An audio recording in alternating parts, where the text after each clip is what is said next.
All right, we will get started. I'm Anthony Baker, and I will be the technology facilitator for the session. Please let me know if you have any questions or difficulties. This is the Equitable Learning in Immersive and Augmented Environment session, which is an expertise connection session. It was designed for leaders in the Circles community with expertise on a topic to share information and examples with participants who want to learn more about the topic, provide a forum for participants to discuss how they might incorporate the topic into their work, and broker connections between community members around a topic. As you go through the session, I hope you get a chance to learn and think about what to take to the strategy sessions tomorrow, where we start to make plans for how we can remake broadening. I'm going to turn it over to our expert speakers, Veronica, Rob, and Lorna.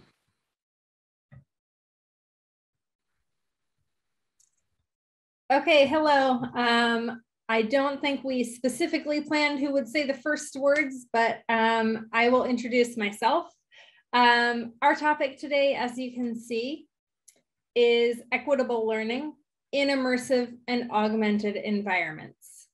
So what we are planning for today is that myself, Rob, and Veronica will explain a little bit about our research so that you know where we are coming from.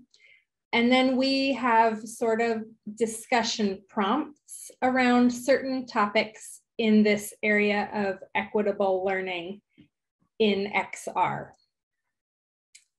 We will bring up those topics and touch on them, and then we have discussion questions and are hoping for productive conversations with all of you. So I'll just introduce myself. My name is Lorna Quant. I'm a faculty member at Gallaudet University. And my research you will learn about surrounds how to design VR systems for ASL learning, as well as educational neuroscience in that area. So Rob or Veronica, take it away. I'm happy to go ahead. I'm Rob Lindgren. I'm an associate professor in curriculum and instruction at the University of Illinois at Urbana-Champaign. I study embodied learning using a number of different environments, including augmented reality, virtual reality, mixed reality, mostly to understand ways that students can use their bodies to enact and to understand STEM concepts. Veronica. Hello, everyone. My name is Veronica Almada, and I am a faculty member at UC Davis in the School of Medicine, Department of Pediatrics. I work with robot-mediated child development and learning. I mostly work with telerobots, social robotics, augmented reality, mixed reality, and that is kind of my space. And for this talk, I'm really actually excited to meet everyone and get feedback on our projects. Next slide, please.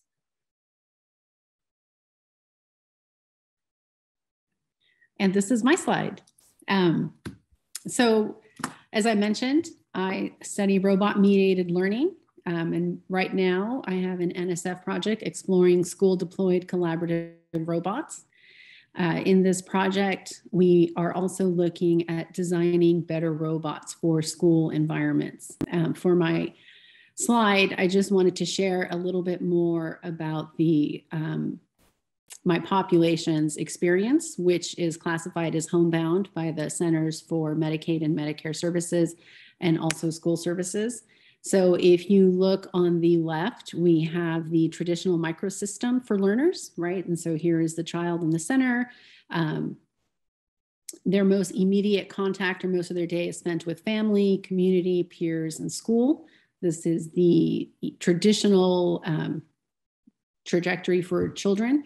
However, when we encounter illness such as cancer, heart disease, immunodeficiency, kidney failure, these very serious medical conditions, the entire microsystem is changed. And so we see children really losing these environmental supports of school, community, and peers, and introducing a very adult environmental support of healthcare, right? So When you are restricted to your home due to illness, you lose these other environmental supports that we have studied extensively for optimal child development. And we introduce this very adult environmental support that most children actually don't encounter. So in my research, we look at the telerobots coming in and regaining some of those environmental supports, albeit in a virtual capacity. And so if you look at the picture up at the right, this is actually one of my favorite pictures, and I know I use it a lot, but it just perfectly captures this little girl who loved hot pink. It's her favorite color. And so she personalized her robot in the school environment to represent her. And so she is at home with a computer, and we have an HCI interaction happening there, human-computer interaction, and she is controlling her robot. The child actually never comes in contact with the robot. It's the classmates who have the human-robot interactions. And that is my slide.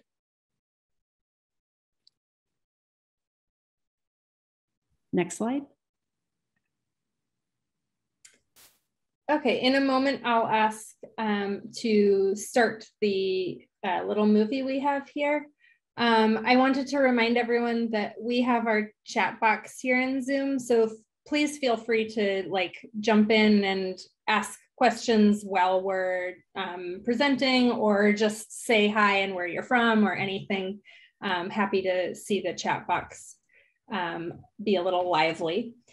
So the work that is most relevant to today's session is work related to a grant that we got in 2018 as an eager exploratory research grant, and has just been awarded as a RETTL grant now, RETTL, RETTL grant, starting in 10 days on October 1st, whenever that is. So coming soon.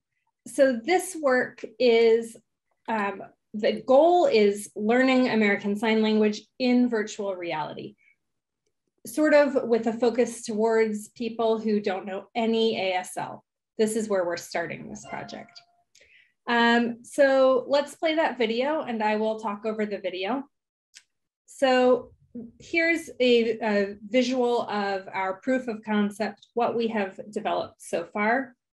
We have a user put on the virtual reality headset, and the screen here shows what the user is seeing in their immersive 3D environment. So they have a semi-interactive lesson with an ASL teacher who is created from motion capture recordings, and they're learning basic ASL 101 vocabulary.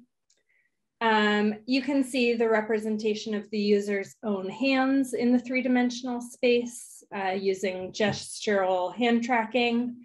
So that's a quick view of what the project looks like. With this project, we're integrating the head-mounted virtual reality hardware with hand tracking capabilities and everything that goes into creating those motion capture avatars. A big focus for us is making sure that the quality of the information in this system is high quality signed content. And so, it's no simple feat to create the signing avatar. And as we'll talk about later in today's session, another important point is that this project involves leadership from deaf ASL users at all levels of this project. Okay, and I can turn it over to Rob to explain a little bit about the background of his research. Thank you, Arna. So the work that I do is largely in the space of applying augmented reality technologies to STEM learning environments. And this really spans a lot of different space. So go ahead and start the video there. That'll just run while I talk. So one of the places where we do this is in middle school classrooms, where we are having students use simulations that allow them to go beyond simply, clicking buttons and moving slider bars, but using their hands to make representations of the science phenomenon that they're trying to understand. And so we think of it as sort of a hands-in approach as opposed to hands-on learning, where they're actually using their hands, embedding it within the systems that they're learning about, and able to experiment with the representations through their body movements. We've also got other projects pictured on the right going on in my lab. The first circle there is actually from a REDL project that is in its third year, which is in community college classrooms, where we're using the Microsoft HoloLens to create representations of the night sky so that astronomy students can learn about how to use the sky for tasks such as navigation. I'll be talking a little bit more about this project to make one of my points later on in the session. And then the last shot there is actually of a museum exhibit. Prior to the pandemic, it was an embodied learning exhibit that was live at the Lawrence Hall of Science. And hopefully once we're back to normal activities, we'll be running again. And it is students using their bodies to make representations of energy. I think these projects present a lot of really interesting questions about access and equity that I'm looking forward to exploring with you all in this session. I frequently get asked, well, what do these kinds of environments mean for people with physical disabilities? For example, I often get asked about issues of cultural differences in terms of gestures and other embodied representations. They're all good questions that I don't have perfect answers to, and so I'm looking forward to talking about those with you today.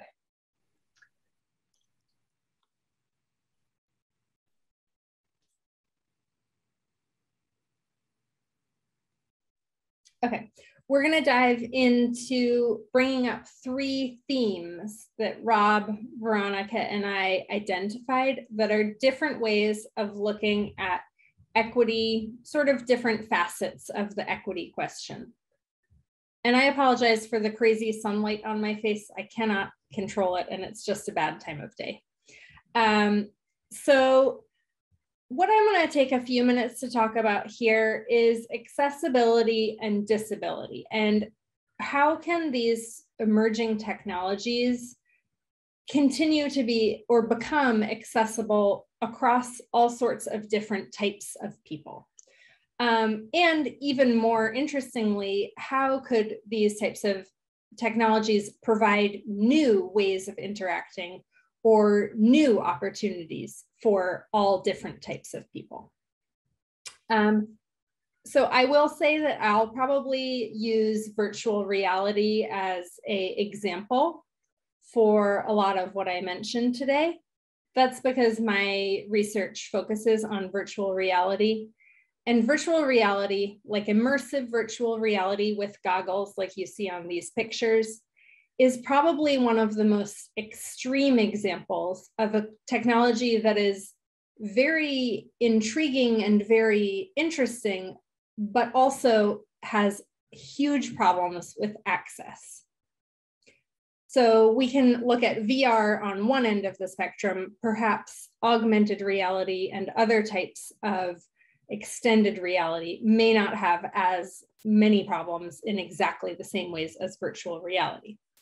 So when I say that virtual reality has problems with access, what do I mean? If you have experienced virtual reality before, you might have a sense of where I'm going. And if you haven't, I can describe. When you put on the headset, you are really fully immersed. That is the goal. Your senses are shifted and your senses are almost being changed and controlled by this device. Your visual input is all of a sudden completely replaced by a virtual scene, which should feel very realistic. In many cases, the auditory input is also designed to match that immersive visual experience. And because it is so powerful for the senses, when you put those goggles on, you can barely see anything else other than what is in the screen. So I use VR goggles almost every day, and I've become an expert in looking out this tiny little gap that I can see at the corner of my nose. But that's about all the visual accessibility that I can get from that experience. So I really only see what is there in front of me. It's highly immersive. It feels really real, but also that presents a lot of big problems. So I have here the eye showing the sort of visual immersion. And also we have problems with auditory accessibility. A lot of the time we have, sort of events in virtual reality, which are indicated by noise or by vision, and not always by both of those senses. So you might be at a user interface where you have to see something or you have to hear something in order to make a choice on what you're going to select or what is happening in the virtual environment. So this presents a lot of challenges.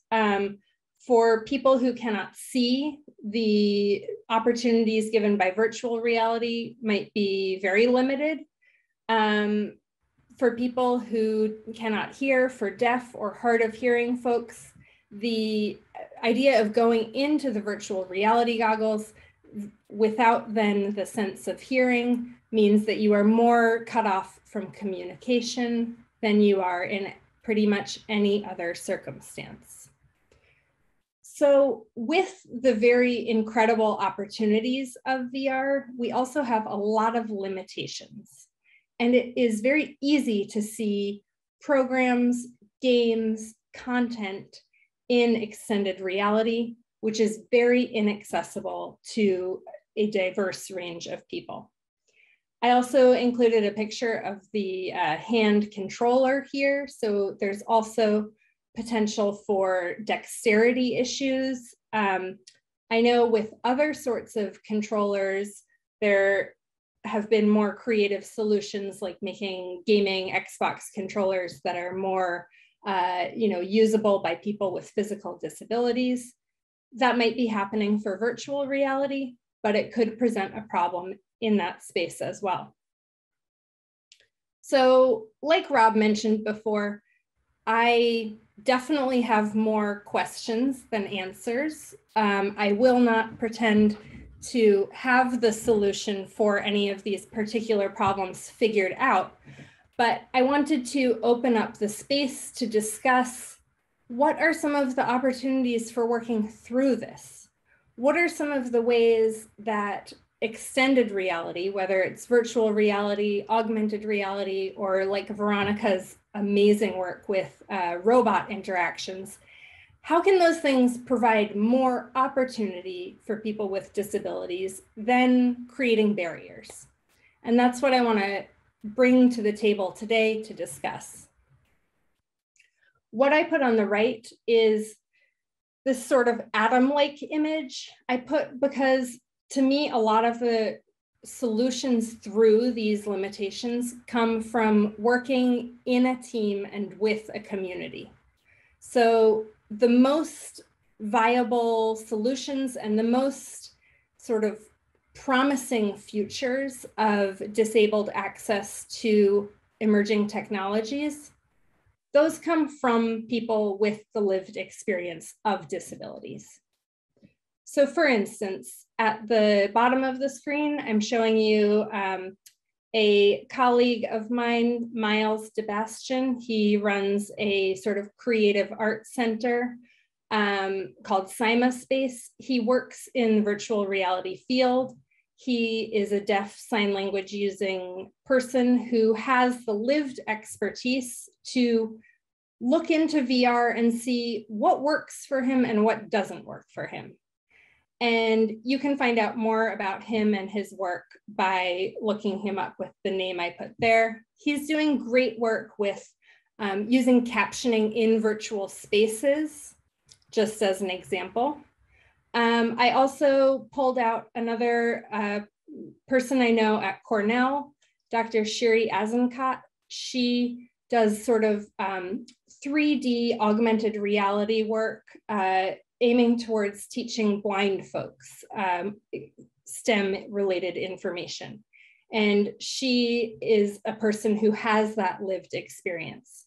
And with those types of experiences, I've seen amazing creativity. So none of the things about these technologies are inherent limitations that, you know, oh, VR just is inaccessible, so forget it. Or, you know, let's not pursue the project we're thinking of.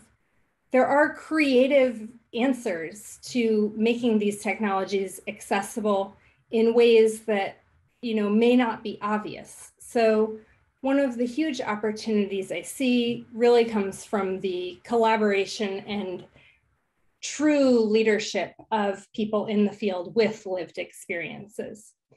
There's also a working group, I put the website there, called xraccess.org, which focuses particularly on these problems and opportunities about accessibility in the XR space. So if anyone is interested, I highly recommend checking out their work. So I will leave my comments there, but I only touched for one moment upon any of the possible challenges and opportunities here. So I do want to learn more from all of you and, you know, see what else we missed and what else we can work towards. I believe we can go to our next slide and take it away, Rob.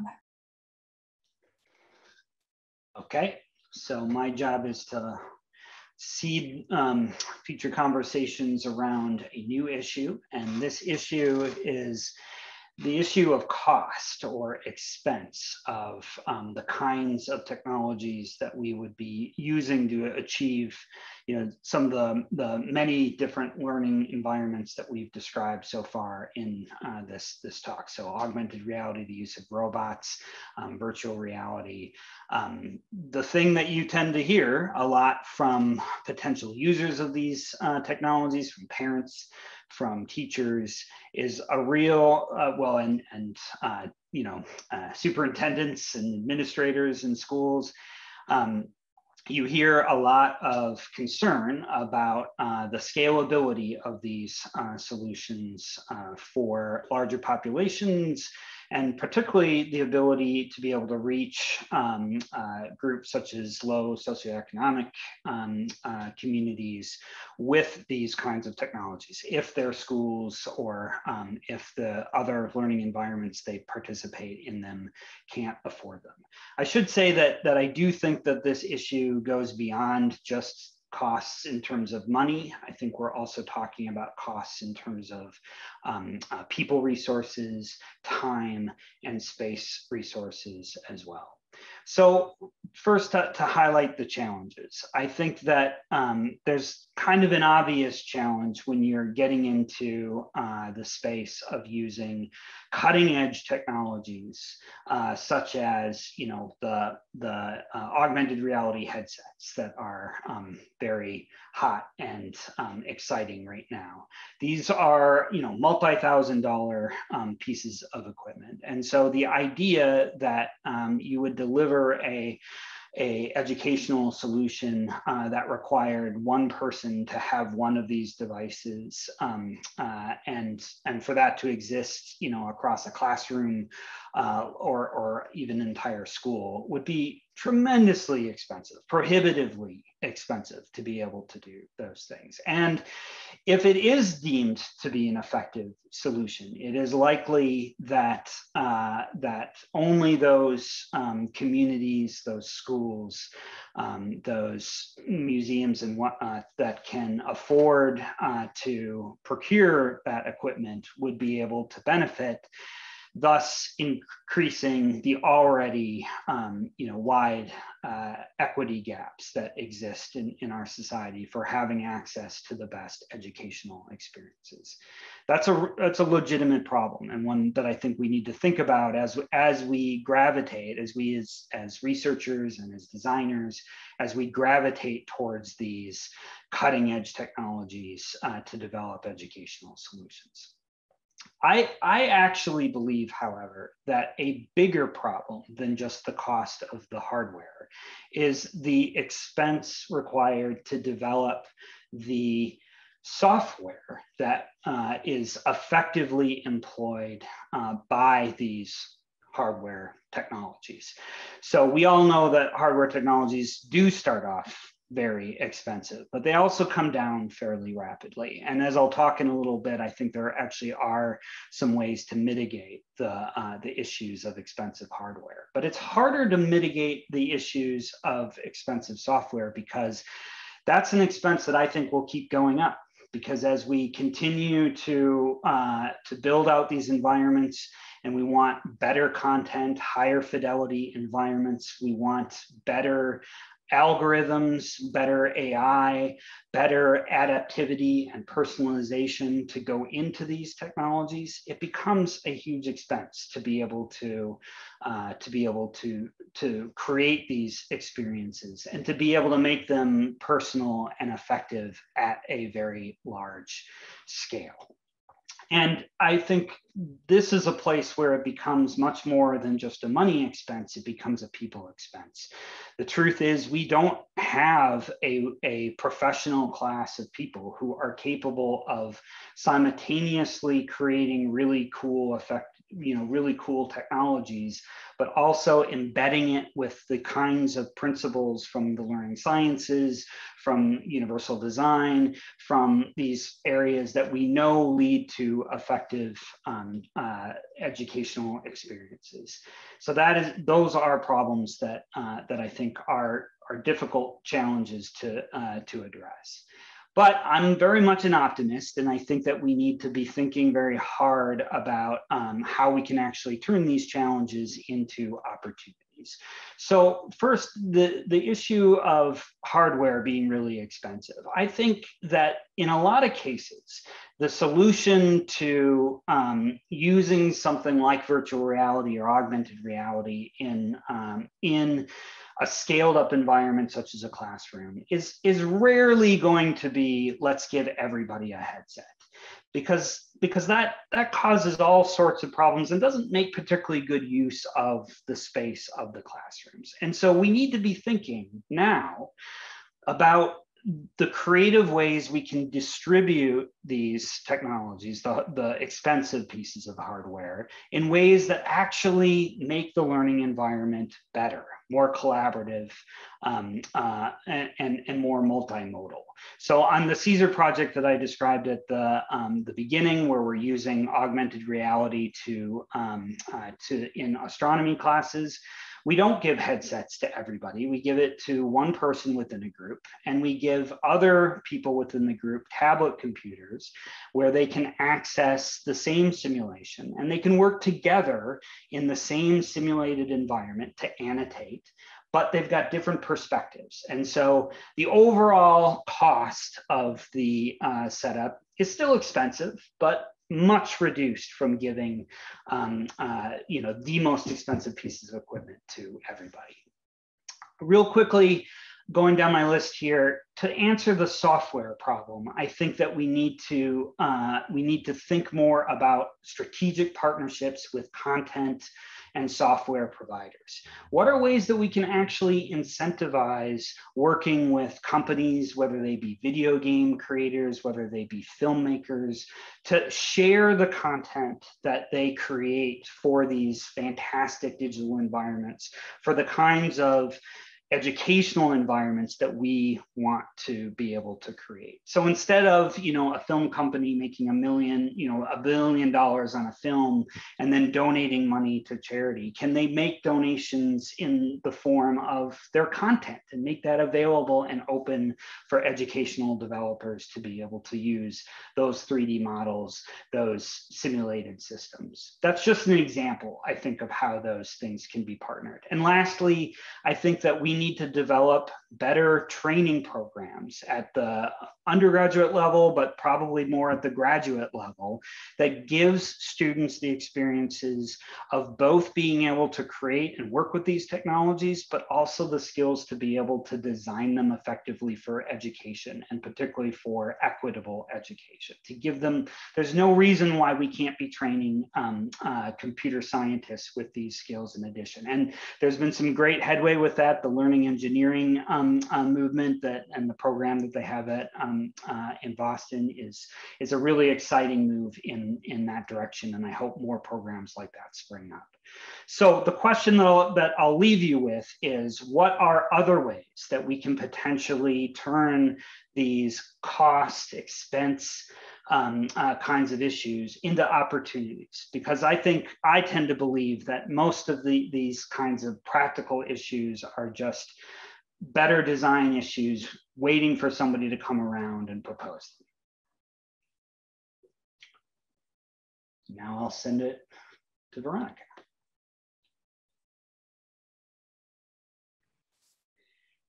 Hello, everyone. Let's see if we could go back to my slide with the robot, please. Let's see. And I'm sorry, I should have.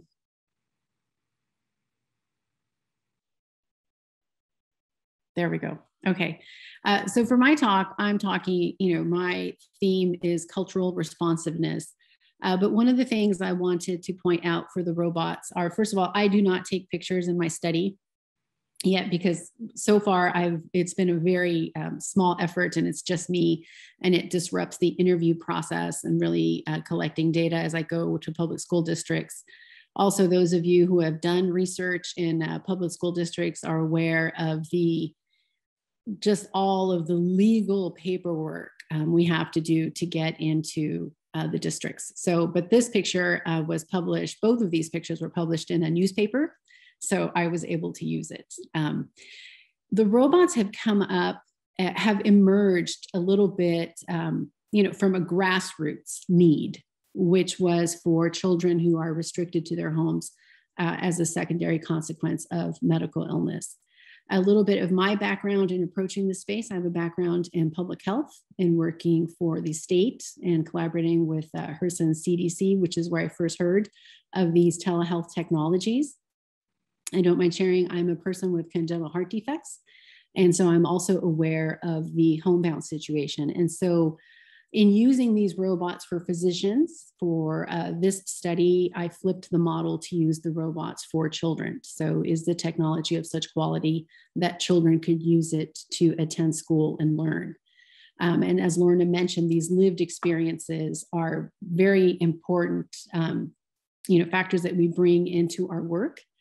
On the left-hand side, you see the human-computer interaction happening. And it's important to recognize cultural differences in this space, because they are very important to the immersive experience, right? So where students are using these technologies matters. So in my study, I saw that children accessing the robots from home, we had varied experiences for where a child sat, what device they used to access the robot, family supports for using the robots. And there were several things that I observed early on. Teachers growing frustrated that children wouldn't turn on the face screen. And in doing my studies, I also do them in Spanish sometimes, because I do work in public school districts, and it is the second largest population in the US. And I discovered that sometimes what was seen as a student defying the teacher and not turning on the screen was simply a home situation that did not allow for the child to turn on the screen. There was a lot happening at home. And we saw this during COVID-19 also, I think, with online school and Zoom classrooms, et cetera. So anyway, the home environment, the school environment, where a child accesses the robot really matters. On the human robot interaction side, the cultural differences of the classroom. My study is a national multi-case study, and I do studies everywhere from Texas to Baltimore, the DC area, California, and we have a lot of different classroom cultures, I guess I would call it. For example, raising your hand or calling out. In classrooms where it is expected that you will raise your hand, these robots don't have a way to raise your hand. And those students repeatedly asked for a way to raise their hand so they could behave in a way that was normative for their classroom. For the students who were used to calling out to the teacher, where the teacher did not require you to raise your hand, we had volume issues. Either it was too soft or too loud, and they didn't have self-awareness of the volume at which they were calling out to reply to the teacher. Another thing, sharing your phone number for, we have a back channel, right? In case there's an emergency in our presentation. Children who use the robots also need a back channel.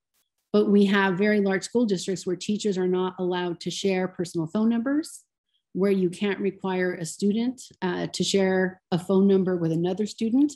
And so there was difficulty in providing some type of background support for technical issues with the robot. Didn't really see that in rural communities. And then also with these robots, we saw societal cultural differences, specifically with illness and disability. How much medical information is shared, especially for children who are hospital bound. Some of the children to giving their classmates a tour of the hospital. Well, there's a lot of personal information in hospitals, especially on your monitors. And so children shared that also. So those are some cultural differences in my work that I saw with the home environment, the school environment, the hospital environment. And if we can fast forward the slides to the picture of California. Let's see. There it is. Okay. So stepping back to what we do as researchers from universities, I wanted to look at cultural responsiveness, right? So when we look at racial and ethnic makeup, when we look at universities, so I chose my university, the University of California. It's 10 campuses across California. As a Mexican-American scholar, when I look at this, if you'll see, we are like 39% of the state population, but we are only 4% of tenure track ladder rank faculty. So in designing the study, this becomes a challenge. If you look at the state of California on the right, it's huge. We are the largest population. I do not have another researcher who is bilingual. And so it becomes difficult to have that inclusiveness, specifically just seeing how many families I have interviewed in Spanish.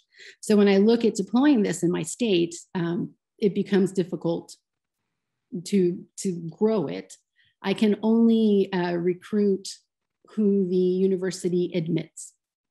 And so I didn't put up the graduate student population here, but it's comparable. So in looking at this as researchers, right, and cultural responsiveness, there's actually very little we can do about the makeup of our research teams and our faculty. This has to do with university hiring. And even though we may want to affect a lot of change in hiring for a more inclusive faculty body, it is mostly beyond many of us, unless we're on the hiring committees that are making those changes. So other things we can consider as the researchers conducting, doing this work, aside from race and ethnicity, we can look at disability status and look at the populations that we're working with to make sure that we have access, inclusiveness, representation, specifically in the homebound population. And I use the term homebound, and this has come up many times because when a child in my study, you know, it tends to be traditional learners, and then they are bumped off their traditional trajectory of learning, and they encounter this new medical world. And the term homebound is used by the Centers for Medicaid and Medicare Services. It is used by their physicians. It is used by the school districts for hospital and homebound services, homebound instruction. However, on my research team, a lot of people have an issue with the term homebound and that we shouldn't use it. And so it is something that we are always talking about, trying to be sensitive to the participants. Do we introduce a new term that is not familiar when already so much is new? And so that is just the one aspect of looking at disability and how we approach it as researchers, and being sensitive to participants and families who may be encountering challenges that we don't have firsthand knowledge of. The graphic that I used for this slide was economic status. If you look at the state of California, if you look down the center, you see the highest poverty rates. However, most of our University of California campuses are kind of along the coast there. And so we do research from our end over onto the center or inland of California.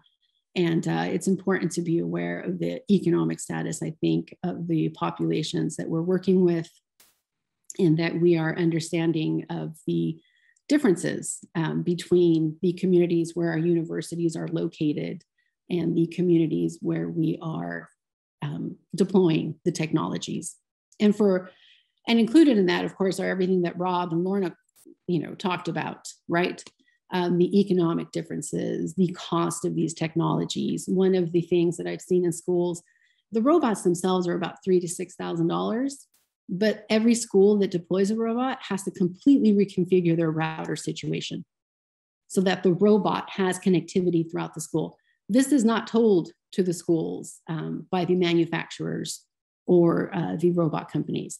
The schools think, great, we want to help students, this is inclusive, and they buy the robots. And now they have to retrofit their Wi-Fi situation. Also, students bring phones to school. So whenever students are allowed to use their phones, connectivity drops because they're taking up the bandwidth. So now you have to amp it up down certain hallways, cinder block walls. Anyway, there are a lot of challenges and a lot of expense that the school district has to take on to deploy robots. And again, if you look at the economic differences in counties, some schools can bear that expense. Not all schools can bear that expense. And speaking to Rob's point about software, that is also another hidden cost. One of the robot companies I work with, they have something called fleet management. And so a district has to pay a monthly fee to manage their fleet of robots. And that price is fluid and it keeps climbing and changing. And so you can purchase the hardware, but you are dependent on the software to manage your fleet of robots. So these are district costs. Anyway, so those are the biggest points I have seen with cultural responsiveness in my study, from both everywhere from the student up to the district and how they interact with this technology and deploy robot programs. And I believe our next slide are the discussion questions.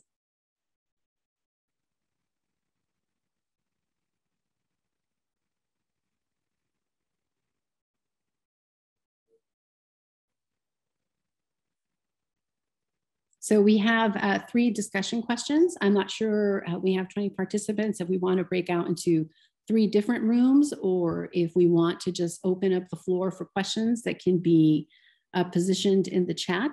I don't think we decided ahead of time. I think we left it open to see how our participants wanted to interact with looking at time, I feel like my instinct is to not break out and to stay here and open for discussion and questions. Rob, what do you think? Veronica, what do you think? I think that's good. And if anyone has a question, maybe in the chat. Yeah, I agree. And I think since this is a regular Zoom meeting, anyone can pop up their screen and speak or sign a question or comments. Really, our questions are also prompts for you to share with us. So expand on the points that we made or just bring up new ideas that you have.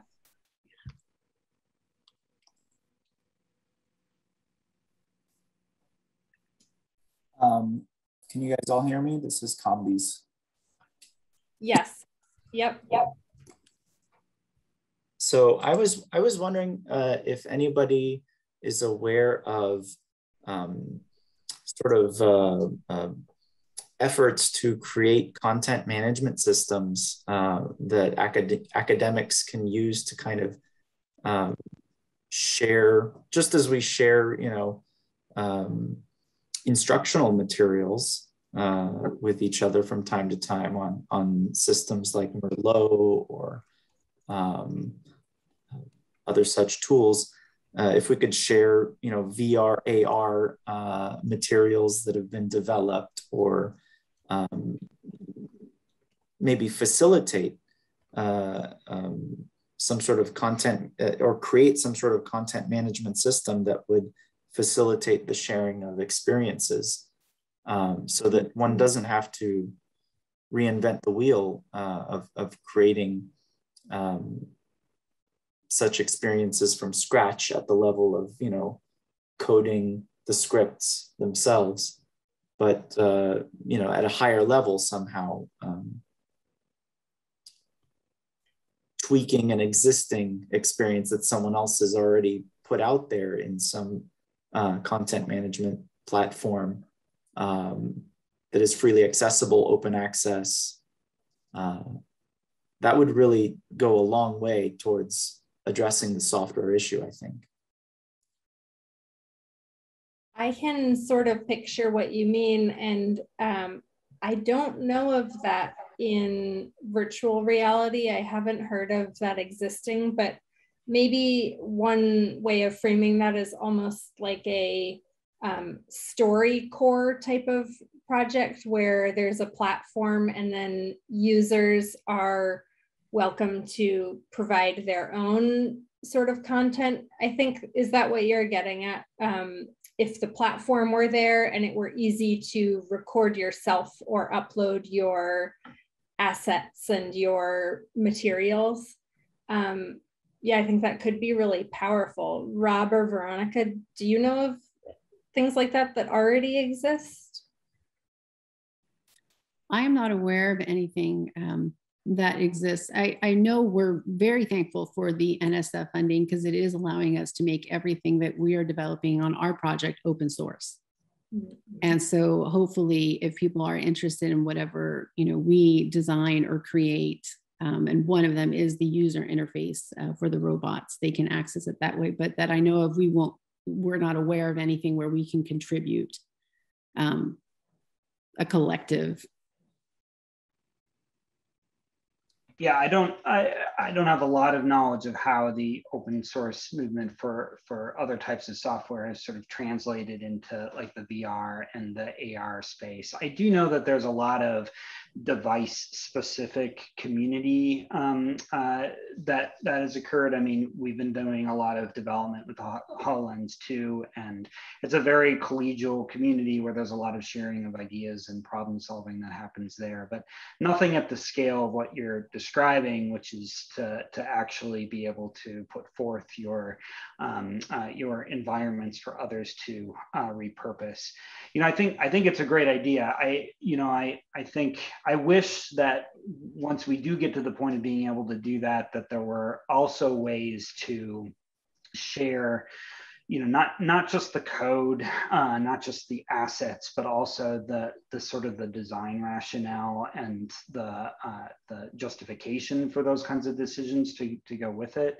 I think that gets lost. I've been doing a lot of writing recently about how we as designers need to be more explicit about the design decisions that we make in these environments, because there's so much that happens that is just sort of like, well, that's sort of how the industry does it. So we'll give people this, this visual perspective, or we'll allow them to interact in this way with this hand controller. But those things have such huge implications for what people are able to learn from them, and certainly issues of equity. So I hope that when your dream comes true, Kimbies, that it is associated with the ability to share those kinds of rationales. Yeah, that's a great point. I see a raised hand from Lou. Hi, yes, I do have a question. It actually builds really nicely based on what Rob just said. One of the things I have, my work really looks at how we do equitable design work within this space of technology more broadly. But what I'm thinking about with these 3 questions you have up here is, do you, or like anyone in the panel, I guess, have like the process or kind of justifications you go through when even choosing this technology? So like before we even decide, like, great, we're going to use augmented reality to work with this population of students, like, are there, processes or practices or frameworks or something out there that you're using to kind of go through these questions and really question, is this the right technology? Or should we be deciding what this is before we even start? Or is there better kind of methods for doing that? Just kind of curious how these 3 projects have addressed that before you've even written your grants. I can speak to our project really quickly. The Signing, Avatar, and Immersive Learning project that you saw the video of. For that project, one of our big motivating factors that we wrote about in our grant proposal, and that sort of breathed fire into the project, was a match between the highly spatial 3-dimensional nature of sign language with the immersive spatial presence that's possible in virtual reality. So we believed and made a case that virtual reality is especially good for learning learning sign language in a way that virtual reality might not be as perfect a match for learning Spanish. There's something about the immersive and spatial nature that made it a good match. So for us, that was a motivated decision of why to use VR as opposed to an iPad app or something else like that. I can speak for my research, and it's probably not what anyone in the early stages of their career wants to hear, but it took years to address all of these questions. To make the decision to study in public schools, I spent 2 years securing external research approval from the legal district teams to figure out the technology. How is it best put out there? All of the school districts signed on to do a pilot where we could let students and families inform. Years. So I just got my first grant, but it was after a PhD and a 3-year postdoc. But with these questions at the forefront to make sure that the technology, the project would be sensitive to the population that we were going to work with. Yeah, real quick, because Lou knows me and probably knows what I have to say about this question. I mean, I think absolutely you don't go in focusing on what the technology is. You focus in on what are the kinds of interactivity that you want to support, and just assume that the technology that that you are going to use to accomplish that in your first iteration is going to be obsolete by the time you're done with the project. So always keeping clearly focused on what kinds of interactivity, if it's adaptive gesture recognition, or if it's to tools for supporting, collaborative interactions. The specific technologies you use will change, but the principles, the things that we research are the things that will last. And so focusing in on those principles, going to the best research that you can at the outset of the project to understand those principles, and then apply them to whatever technology is available. Let's see, we've got another question. Yeah, this is me, Leila. It was a great conversation. I enjoyed having and listening to this panel so far. So my question is, again, back to the immersion concept. So it's always we kind of step up to immersion, step back. We have lots of issues that Rob and Lorna and Nicole of you mentioned about the costs. Sometimes I'm not sure even immersion is helping in some ways or hindering. You also talked about accessibility. So let me say where is this coming from? I am stereo blind and I'm doing research in virtual reality, which is very interesting, mix and match. So even though I can't even see stereo, it's like, for me, it's not giving any immersion. It's like I'm staring at the display from above my nose. So long story short, there are lots of opportunities for me personally to look into some populations like stereo blinds that are trying to use solutions using, for example, head-mounted displays.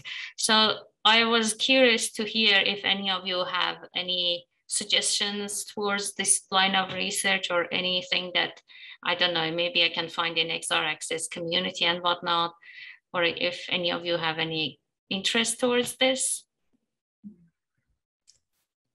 I can speak. In my study, I had a participant who was blind. Mm-hmm. And one of the things that we relied on were existing ADA modifications to the building. So for example, his aide walked the robot along the side of the hall where he normally walked, touching the lockers. And so the ability in my space for the technology to adapt to diverse users really came in handy. But it took a lot of that socio-techno cultural context understanding for the aide, but the classmates or the peers at school, when the robot behaved how he normally behaved when he was in school, everything seemed to smooth out. So existing ADA modifications are what helped us. Interesting. Great. Thank you. It's helpful. Anyone else wants to say anything? I don't know if this is a good opportunity or not. I'm also looking for a postdoc. I know it's a little bit of an odd situation to offer it, but I'm brave enough to say that aloud. So if anyone is looking to join to Delaware, come and join us. Thank you. I'm so glad you said that, Leila. Your work sounds really interesting, and someone would be lucky to find that postdoc opportunity. I also have a postdoc opportunity, so also contact me if you're interested. We can compete over the best ones. Sure. Thanks. I think that we are coming up on our wrap-up time. Anthony was giving us some timing reminders, but any last comments from anyone? Thank you to all the speakers and panelists for sharing. Very interesting and amazing work.